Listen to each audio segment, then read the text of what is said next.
जय हिंद दोस्तों, मैं नीरज कुमार एक बार फिर से आपका स्वागत करता हूं आपके अपने यूट्यूब चैनल एनकेएस में।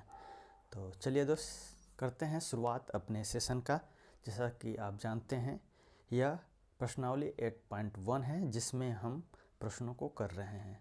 चलिए अपने आगे के प्रश्नों को करते हैं और समझते हैं। एक बार सेशन को शुरू होने से पहले लाइक कर लीजिए, सब्सक्राइब कर लीजिए और शेयर करते रहिए। चलिए आइए चलते हैं, आगे बढ़ते हैं। चलिए, जैसा कि आप देख सकते हैं, कल हमने 5th क्वेश्चन किया था और आज है हमारा 6th क्वेश्चन। चलिए एक बार प्रश्नों को पढ़िएगा और उसके पश्चात हम लोग समझते हैं कि प्रश्न क्या कह रहे हैं और हमें क्या निकालना है और हमें क्या पता है। चलिए, ऊपर लिखा जाता है।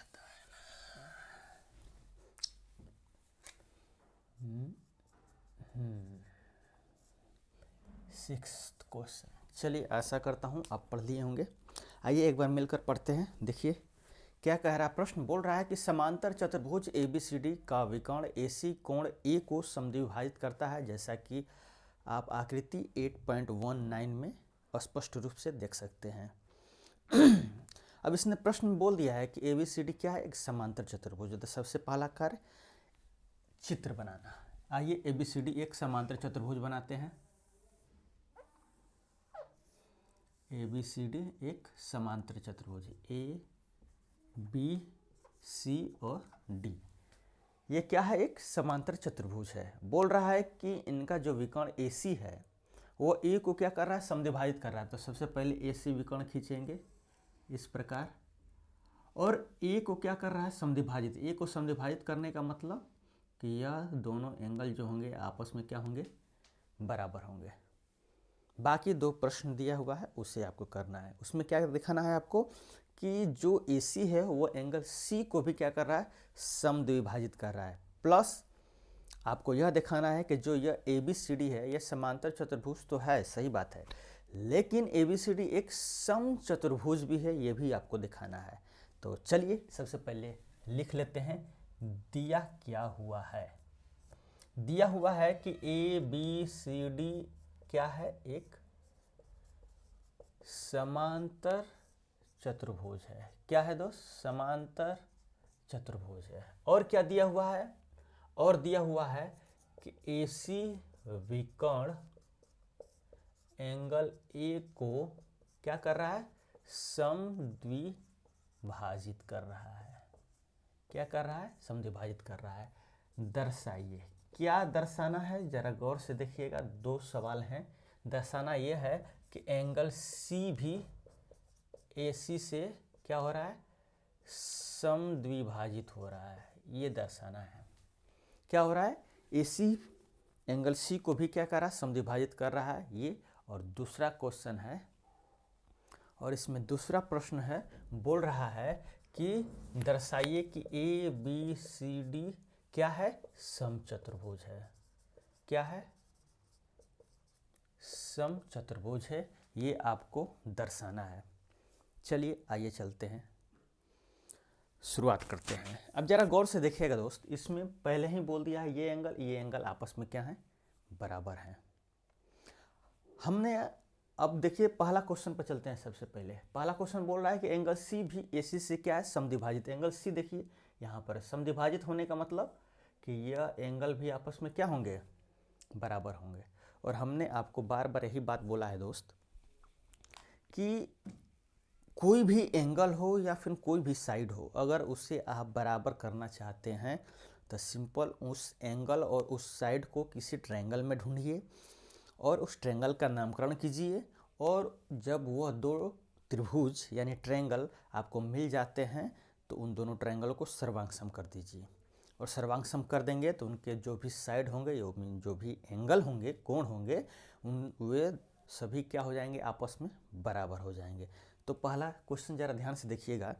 C भी समद्विभाजित होने का मतलब कि यह ट्रायंगल में यह जो एंगल है और यह वाला ट्रायंगल में यह जो एंगल है, दोनों आपस में क्या करना है, बराबर करना है। तो क्या करना पड़ेगा, इन ट्रायंगलों को सर्वांग। आइए नाम लिखते हैं, कौन से ट्रायंगल हैं। ट्रायंगल ABC सर्वांगसम करना है ट्रायंगल ABC को सर्वांगसम करना है किसके साथ दोस्त, जरा ध्यान से देखिए, CDA के साथ। किसके साथ? CDA के साथ क्या करना है? सर्वांगसम करना है। आइए जरा देखते हैं कैसे सर्वांगसम होगा। जरा ध्यान से देखिएगा, क्या AD बराबर BC,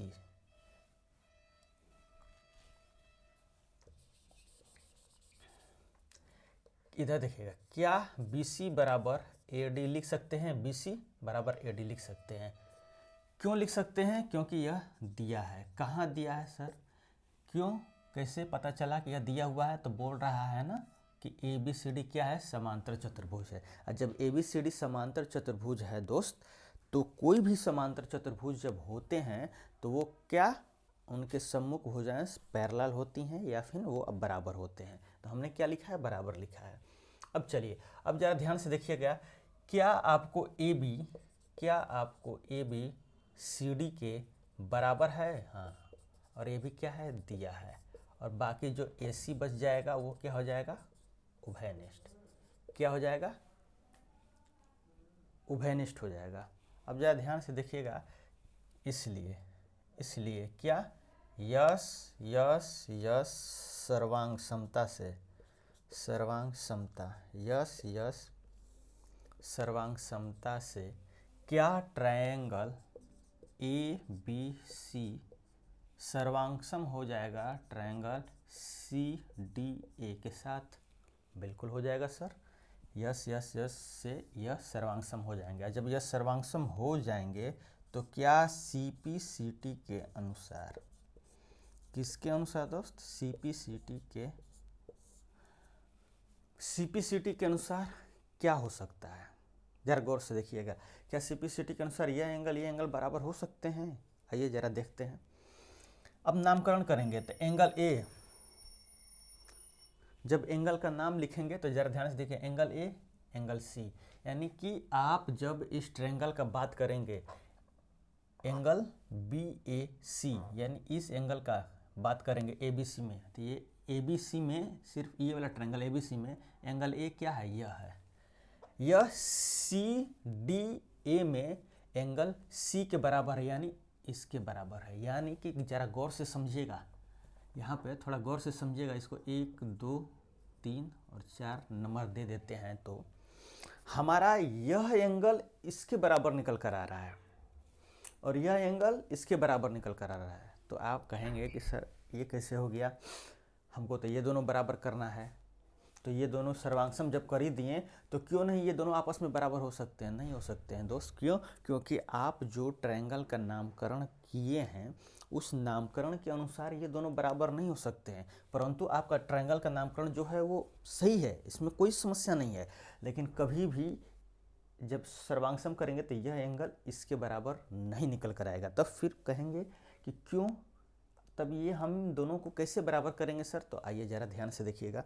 अब CPCT के अनुसार क्या कर सकते हैं? आप लिख सकते हैं एंगल DCA बराबर एंगल BAC, और आप और क्या लिख सकते हैं? और लिख सकते हैं कि DAC बराबर एंगल BCA।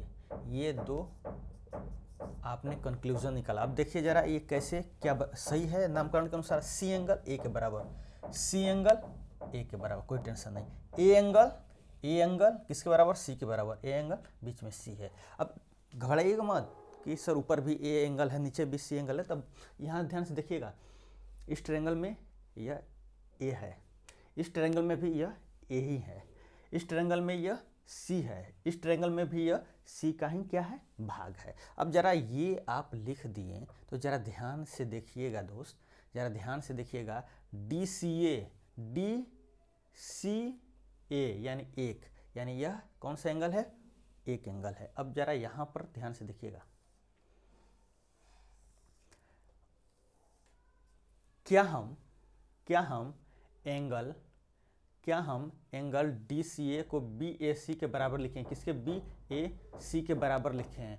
और आप देख सकते हैं कि एंगल बी ए सी बराबर है एंगल डी ए सी के। क्या बराबर है, जरा गौर से देखिएगा, B A C angle D A C के बराबर है। और ये चीज आपको क्या है, दिया हुआ है। कहाँ दिया हुआ है, यहाँ पर जरा देखिए, ए सी विकर्ण ए को क्या कर रहा है, समद्विभाजित कर रहा है। तो यह दोनों आपस में एंगल क्या है, आपस में बराबर हैं। और जब ये बराबर हैं तो जरा ध्यान से देखिएगा कि क्या बी ए सी किसके बराबर है, बी ए सी किसके बराबर, डी सी ए के, डी सी ए। और डी सी ए कहाँ है, डी सी ए, यानी ये वाला एंगल। तो बी ए सी किसके बराबर है, तो लिख सकते हैं डी सी ए। कोई समस्या नहीं, कोई समस्या नहीं सर। अब जरा देखिएगा डी ए सी किसके बराबर है, डी ए सी किसके बराबर है, बी सी ए के। तो क्या लिख सकते हैं, बी सी ए। अब जरा ध्यान से देखिएगा, डी सी ए कहाँ है, डी सी ए, यानी ये वाला एंगल। बी सी ए कहाँ है, बी सी ए, यानी कि यह दोनों आपस में फाइनली क्या हो गया है, बराबर हो गया। जब यह दोनों आपस में बराबर हो गए तो क्या लिख सकते हैं, इसलिए एंगल सी समद्विभाजित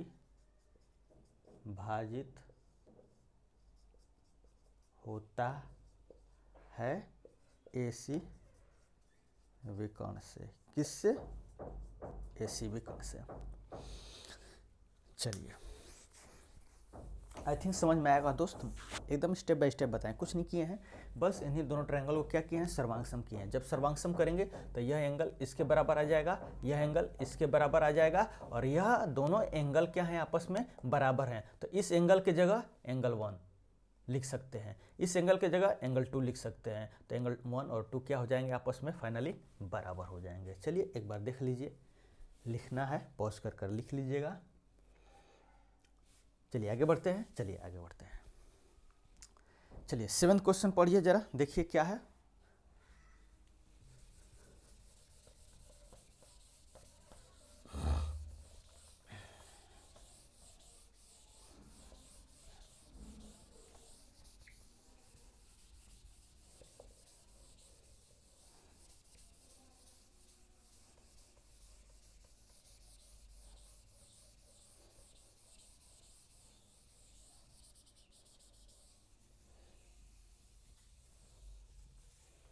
चलिए आइए 7 प्रश्न की तरफ चलते हैं। देखिए आप पढ़िएगा एक बार, क्या कह रहा है। ABCD एक समचतुर्भुज है। इसने पहले ही बोल दिया ABCD क्या है, एक समचतुर्भुज है। दर्शाइए कि विकर्ण, सॉरी, अभी फर्स्ट क्वेश्चन हुआ है, अभी इसका हमें सेकंड क्वेश्चन करना है। यहाँ पर हम लोग से गलत हो गया। चलिए आइए चलते हैं। हमने इस क्या किया कि C समद्विभाजित हो रहा है। अभी हमको ABCD एक समचतुर्भुज सिद्ध करना रह गया है। चलिए आइए, हम क्या कर रहे थे, 6th क्वेश्चन फिर से बना लेते हैं अपना। ABCD A B C D और ये आपका विकर्ण था। चलिए इसका दूसरा क्वेश्चन क्या था, ABCD एक समचतुर्भुज होगा। क्या होगा, समचतुर्भुज। ये हमको क्या करना था, सिद्ध करना था ABCD। ये दूसरा प्रश्न था दोस्त, हम लोग फ्लो में आगे बढ़ गए थे। चलिए आइए देखिए दूसरा प्रश्न क्या है, ABCD को क्या करना है, समचतुर्भुज सिद्ध करना है। हमने क्या किया था, जरा ध्यान से देखिएगा, ये इस प्रकार था। यह एंगल आपस में बराबर हो गए थे और ये भी एंगल आपस में बराबर हो गए थे। हमने यह सिद्ध कर दिया था। और यह एंगल इसके बराबर, यह एंगल इसके बराबर, यानी कि फाइनली यह चारों एंगल आपस में क्या हो गए थे, बराबर हो गए थे कि नहीं। यह दोनों आपस में बराबर हमने सिद्ध कर दिया था। और क्यों, क्योंकि यह एंगल इसके बराबर, यह एंगल इसके बराबर, तो फाइनली चारों एंगल आपस में क्या हैं, बराबर हैं। अब जरा ध्यान से समझिएगा दोस्त। अब ट्रायंगल ABC में अब हमको समचतुर्भुज सिद्ध करना है। समचतुर्भुज सिंपल, क्या समचतुर्भुज का प्रॉपर्टी क्या होता है, 2। क्या, पहला समांतर चतुर्भुज होना चाहिए। तो क्या यह चतुर्भुज समांतर चतुर्भुज है, पहले से ही है। दूसरी प्रॉपर्टी समचतुर्भुज की क्या होती है कि उनकी जो चारों भुजाएं होते हैं वो आपस में क्या होने चाहिए, बराबर होने चाहिए। बस यही 2 प्रॉपर्टी है अपना समचतुर्भुज का। अब समांतर चतुर्भुज तो ये पहले से है, तो समांतर चतुर्भुज सिद्ध करने तो जाएंगे नहीं। अब बात यह है कि इन चारों भुजाओं को आपस में बराबर करना है। यह भुजा इसके बराबर है, यह भुजा इसके बराबर है, ये पहले ही से विदित है। परंतु आपको BC AB के बराबर दिखाना होगा। मतलब कि अगर आप BC को किसी भी प्रोसेस से AB के बराबर दिखा देते हैं दोस्त, AB के बराबर किसी भी प्रोसेस से BC को AB के बराबर दिखा देते हैं, कैसे होगा हम यहाँ पर देखेंगे। अगर BC को AB के बराबर आप दिखा देते हैं तो जरा ध्यान से देखिएगा, BC किसके बराबर है? AD के बराबर है। BC किसके बराबर है? AD के। क्यों? क्योंकि ABCD एक समांतर चतुर्भुज है। क्यों? समांतर चतुर्भुज है, और समांतर चतुर्भुज के सम्मुख भुजाएं समांतर होती हैं और बराबर होती हैं। तो BC किसके बराबर है? AD के। यहाँ पर BC बराबर किसके है? AB के। तो जाहिर सी बात है कि BC AB के बराबर है और BC AD के बराबर है, तो जाहिर सी बात है AD भी बराबर हो जाएगा किसके? AB के। अब AB किसके बराबर है? CD के। AB किसके बराबर है? CD के। क्यों? क्योंकि समांतर चतुर्भुज है। तो AB बराबर क्या लिख देंगे? CD। और आप देख सकते हैं आपको क्या मिल गया? चारों भुजाएं आपस में क्या हो गई? बराबर। भुजाएं बराबर क्या हो गए दोस्त? बराबर। परंतु यहाँ तो सही है सर, ठीक है आपने दिखा दिया, परंतु ये तो अभी आपको करना बाकी है कि BC AB को कैसे दिखाएंगे। आइए देखते हैं। अब जरा ध्यान से देखिएगा, ट्रायंगल ABC में क्या यह एंगल और यह एंगल आपस में बराबर हैं? बिल्कुल बराबर हैं सर। तो क्या लिखेंगे? एंगल BAC बराबर एंगल BCA। और नीचे क्या लिखेंगे? जब किसी भी त्रिभुज में दो कोण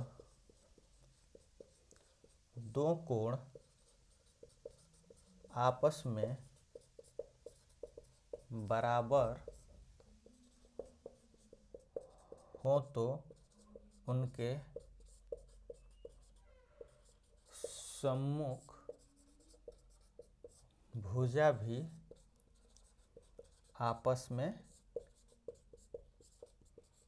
बराबर क्या होंगी? आपस में क्या होंगे? बराबर होंगे। अब जरा ध्यान से देखिएगा कि BAC के सामने कौन सी भुजा है? BC। उसी प्रकार BCA के सम्मुख भुजा कौन सी है? AB। तो फाइनल क्या निकल कर आ गया?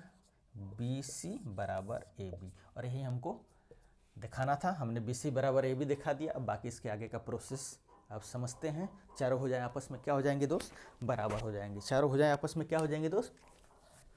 बराबर हो जाएंगे। चलिए चलते हैं आगे। आइए चलिए 7वां क्वेश्चन पढ़िएगा, तब तक ले हम इसमें इंक डाल लेते हैं। पढ़िएगा 7वां क्वेश्चन क्या कह रहा है।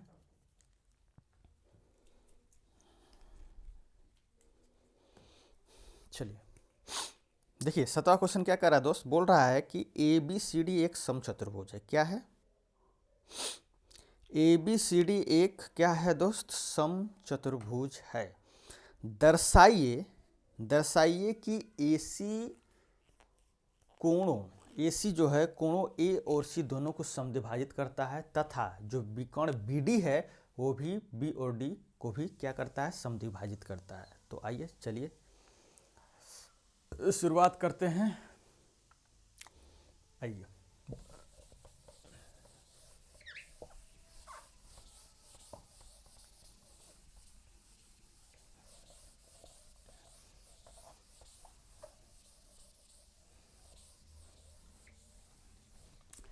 चलिए देखिएगा, हम करने जा रहे हैं 7th क्वेश्चन। कौन सा क्वेश्चन दोस्त? 7th में बोल रहा है दोस्त कि ABCD एक समचतुर्भुज है। क्या है? पहले चित्र बना लेंगे।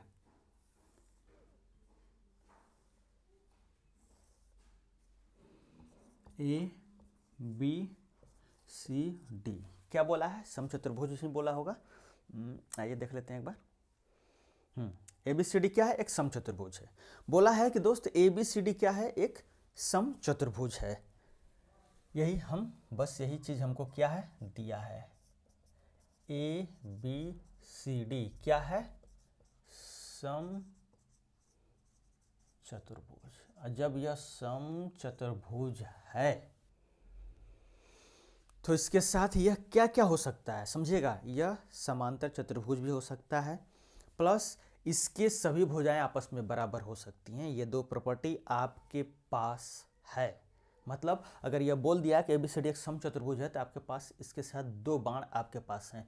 पहला बाण क्या है? पहला बाण यह है कि ABCD एक समांतर चतुर्भुज होगा। दूसरा, इनके सभी भुजाएं आपस में क्या होंगी? बराबर होंगी। ये आपको विदित है, आपको लिखित है, आपके पास यह मौजूद है, परंतु आपको दर्शाना है। दर्शाइए, दर्शाइए। क्या दर्शाइए? कि जो AC है ना, जो AC विकर्ण है, जो AC विकर्ण है, जो AC विकर्ण है वह एंगल A और एंगल C दोनों को क्या कर रहा है? समद्विभाजित कर रहा है। उसी प्रकार जो BD विकर्ण है, उसी प्रकार जो आपका BD विकर्ण है, BD विकर्ण है वो क्या कर रहा है? एंगल B और एंगल D को क्या कर रहा है? समद्विभाजित कर रहा है। मतलब सर, मतलब ये है दोस्त कि यह जो AC है ये आपस में बराबर है, और जो ये C का है ये भी आपस में क्या है? बराबर है, और जो ये D का है ये भी क्या है? आपस में बराबर है, और यह जो B है ये भी क्या है? आपस में बराबर है। अब ये सब आपस में बराबर हैं कि नहीं, ये बात अलग में है, ये बात आगे समझ में आएगी, परंतु फिलहाल के लिए ये समझिए कि आपको यह सिद्ध करना कि यह इसके बराबर है, या इसके बराबर है, या इसके बराबर है, या इसके बराबर है। चलिए आइए शुरुआत करते हैं। जरा ध्यान से समझिएगा दोस्त, हमें एंगल A और एंगल C को क्या कर रहा है? समद्विभाजित करना है, और हम ये पहले से जानते हैं कि यह समांतर चतुर्भुज है। कैसा चतुर्भुज है? समांतर चतुर्भुज है। अब जरा ध्यान से देखिएगा, सबका नाम लिखने जाएंगे क्योंकि यहाँ पर 8 एंगल बन रहे हैं, सबका नाम लिखने जाएंगे, सब इधर उधर हो जाएगा। उससे अच्छा है काउंटिंग करें, काउंटिंग कर कर क्या 1 2 3 4 5 6 7 8। हमने सभी एंगलों को उनका नाम दे दिया गया है दोस्त, 7 8 5 6 3 4 1 2। जरा गौर से समझिएगा दोस्त, क्या एंगल 1 क्या एंगल 4 के बराबर होगा? एंगल 1 क्या एंगल 4 के बराबर होगा? ये हम कह सकते हैं, बिल्कुल कह सकते हैं। कैसे?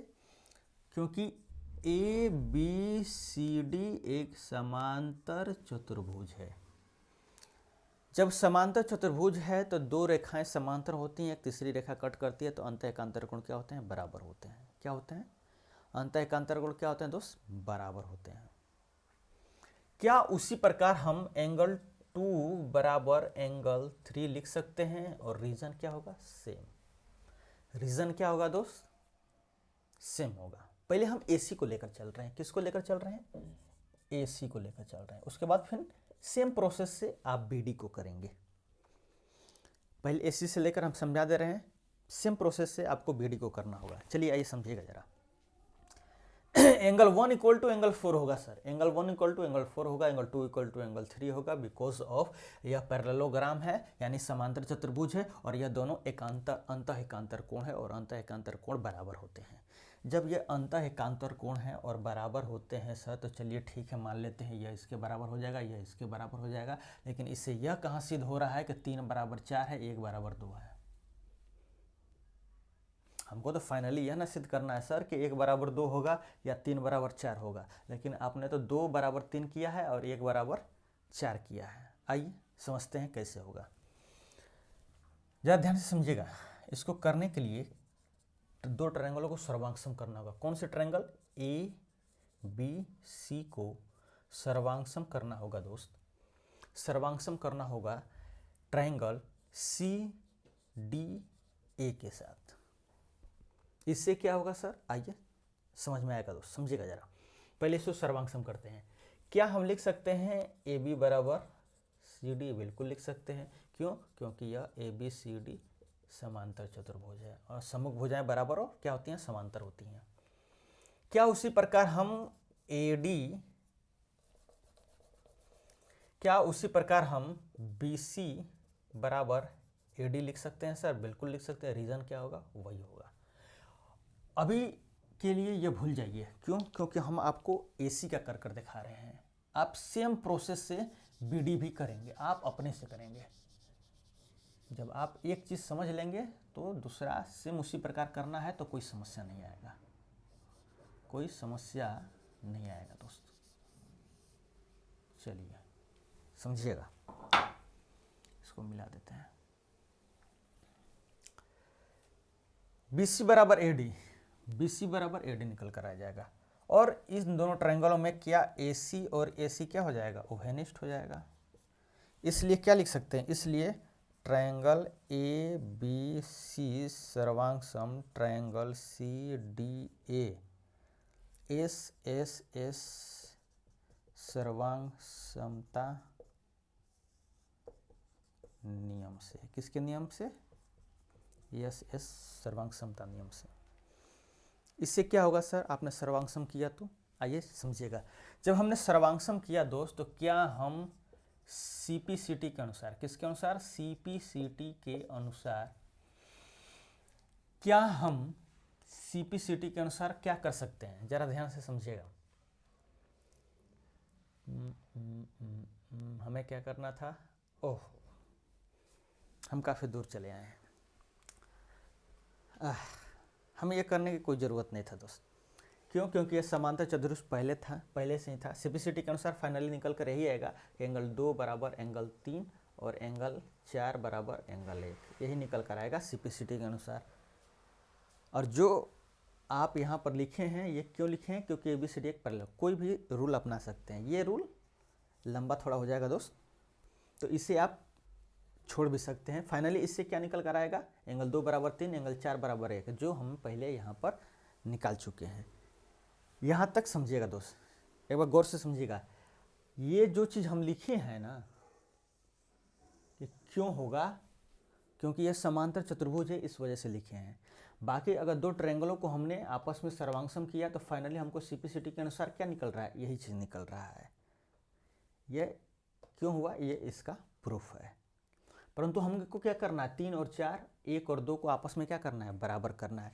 तो यह कैसे लिखे हैं, ये कैसे, ये थोड़ा ये प्रोसेस नहीं अपनाएंगे तो भी चलेगा, कोई समस्या नहीं है। परंतु ये हम कैसे लिखे हैं? दो रीज़न।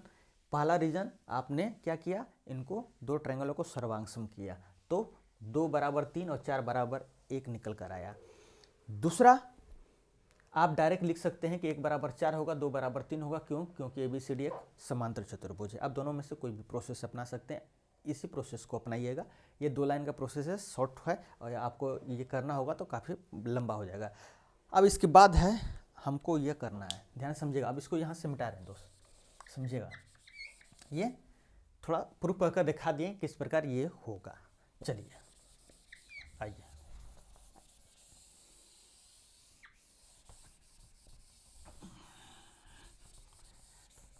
आइए समझिएगा ये कैसे हुआ। अभी हमने ये चीज़ को कर दिखा दिया दोस्त। अब जरा समझिएगा दोस्त, हमको करना है, फाइनली हमको लियाना है, क्या लियाना है? एंगल 3 बराबर एंगल 4 और एंगल 1 बराबर एंगल 2, हमको यह करना है। तभी तो पता चलेगा कि AC A और एंगल C को डिवाइड कर रहा है। अब जरा गौर से देखिएगा।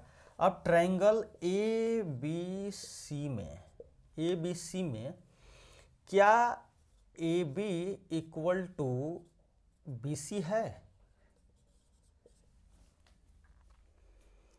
क्या ट्रायंगल ABC में AB इक्वल टू BC है दोस्त? ये बिल्कुल है सर। कैसे?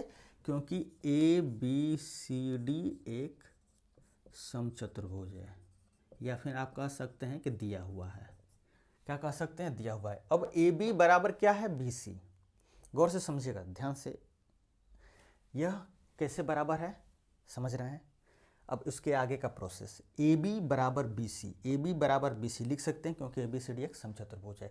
अब जब AB बराबर BC है तो आप वही स्टेटमेंट फिर लिखेंगे कि किसी त्रिभुज में दो भुजाएं आपस में बराबर तो उनके सम्मुख कोण भी क्या होंगे, बराबर होंगे। क्या होंगे दोस्त, बराबर होंगे। और जब बराबर होंगे तो जरा ध्यान से देखिए, BC के सामने कौन सा एंगल है, एंगल 2। अब AB के सामने कौन सा एंगल है, एंगल 4। यानी कि आप एंगल 2 बराबर एंगल 4 लिख सकते हैं। एंगल 2 बराबर एंगल 4 आप लिख सकते हैं, कोई समस्या नहीं होगा। अब जरा समझिएगा दोस्त, एंगल 4 को दिखाना है एंगल 3 के साथ, लेकिन एंगल 3 किसके बराबर है, 2 के। एंगल 3 2 के बराबर है, कैसे हमने सिद्ध किया था। एंगल 3 एंगल 2 के बराबर कैसे है, हमने सिद्ध किया था। वहाँ पर आप देखे थे किस प्रकार CPCT के अनुसार एंगल 2 और एंगल 3 आपस में क्या आ गए थे, बराबर आ गए थे। अब जरा ध्यान से समझिएगा दोस्त, एंगल 2 के जगह क्या लिख सकते हैं, एंगल 3 और एंगल 4। हमको यही तो दिखाना है, एंगल 3 बराबर 4, एंगल 3 बराबर 4, एंगल 3 बराबर 4। इससे क्या साबित होता है, एंगल 3 बराबर 4, इससे यह साबित होता है कि एंगल C समद्विभाजित है। क्या है, एंगल C क्या है, समद्विभाजित है। अब वहीं पे दोस्त जो यहाँ पर एंगल 2 बराबर क्या है, 4, एंगल 2 बराबर 4 है। अब एंगल 4 बराबर 1 है। अब यहाँ पर दूसरा रूप, ये इसका पहला रूप है। अब यहाँ पर ध्यान समझिएगा, एंगल 2 बराबर एंगल 4, तो क्या हम एंगल 2 को 2 रहने देते हैं, यहाँ 4 किसके बराबर है, एंगल 1 के, एंगल 1 के। यानी 4 की जगह एंगल क्या लिख सकते हैं, 4 की जगह एंगल 1। और एंगल 1 और 2, एंगल 1 और 2 से क्या साबित होता है, दोनों बराबर हो गए तो एंगल A समद्विभाजित है। क्या है, एंगल A क्या है, समद्विभाजित है। ये आपका पहला आंसर और ये आपका दूसरा आंसर। थोड़ा बातों को एक बार फिर से समझिएगा दोस्त। ये बोला है कि एक रोम्बस एक समचतुर्भुज है। आपको सिद्ध करना है कि एंगल A एंगल C समद्विभाजित होता है AC से। आपको सिद्ध करना है एंगल B एंगल D समद्विभाजित होगा BD से। हमने AC को लेते हुए हमने यह सिद्ध किया कि एंगल A और एंगल C किस प्रकार समद्विभाजित हो रहे हैं। आप BD को लेकर अपने से कीजिएगा। कैसे किए हैं जरा ध्यान समझिएगा। हमने एंगल 2 और एंगल 3 को आपस में बराबर लिखा है, एंगल 1 को एंगल 4 को आपस में बराबर लिखा है। क्यों, क्योंकि ABCD एक समांतर चतुर्भुज भी है, तो इसलिए इसका अंतः एकांतर कोण क्या होंगे, आपस में बराबर होंगे। वो अंतः एकांतर कोण कैसे बराबर होंगे, आप समझ रहे होंगे। लाइन एंगल में हम पढ़े थे, कोई भी पैरेलल लाइन है उनको जब एक तिर्यक रेखा काटती है तो अंतः एकांतर कोण क्या होते हैं, बराबर होते हैं। बाकी वो बीच में जो हमने कर दिखाया था वो एक तरह का सबूत था, प्रूफ था कि किस प्रकार एंगल 2 और एंगल 3 आपस में बराबर हैं, एंगल 1 और एंगल 4 आपस में किस प्रकार बराबर हैं। हमने वो एक प्रूफ छोटा सा आपको दिखा दिया था सिर्फ। अब जब एंगल 2 और एंगल 3 और एंगल 1 और एंगल 4 आपस में बराबर हैं, तो परंतु हमको सिद्ध करना है एंगल 1 और एंगल 2 बराबर हैं। हमको ये फाइनल सिद्ध करना है कि एंगल 1 और एंगल 2 आपस में बराबर होंगे, तभी साबित होगा कि ये एंगल समद्विभाजित है। हम सिद्ध करेंगे 3 और 4 आपस में बराबर हैं, तभी हम यह कह सकते हैं कि एंगल जो C है समद्विभाजित है। उसके लिए हमने क्या किया कि एक ट्रायंगल लिया, एक ट्रायंगल में हम देखते हैं, तो जब हम देख रहे हैं तो इस ट्रायंगल में ये दो भुजाएं आपस में बराबर हैं, तो इनके सम्मुख कोण भी क्या होंगे, बराबर होंगे। ये आप ट्रायंगल के चैप्टर में नियम पढ़े हैं।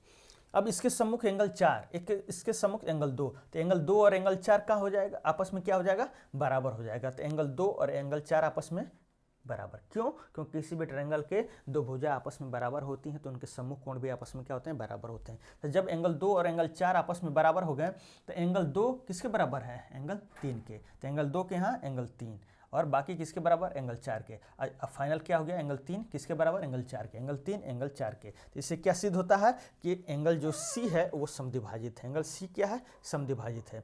फिर से यही बात को उठाते हैं, एंगल 2 और एंगल 4 बराबर है, एंगल 2 और एंगल 4 बराबर है, तो एंगल 2 किसके बराबर है, एंगल 4 किसके बराबर है, एंगल 1 के। तो एंगल 2 और एंगल 4 किसके बराबर है, एंगल 1 के। तो 1 और 2 आपस में क्या हो जाएंगे, बराबर। 1 और 2 आपस में क्या हो जाएंगे, बराबर। इससे क्या साबित हो जाएगा कि एंगल 1 क्या है, समद्विभाजित है। चलिए, ये आपका रहा 7वां क्वेश्चन। आइए, टाइम ज़्यादा हो गया, चलिए चलते हैं। मिलते हैं आगे के क्वेश्चनों की तरफ दोस्त, जहाँ पर हम 8 और 9 क्वेश्चन देखेंगे। उसके नेक्स्ट सेशन में 10, 11, 12 टोटल क्वेश्चन है दोस्त। चलिए इसी प्रकार मिलते हैं अपने नेक्स्ट सेशन में, जहाँ पर आगे के प्रश्नों पर हम चर्चा करेंगे। Have a nice day, God bless you, जय हिंद।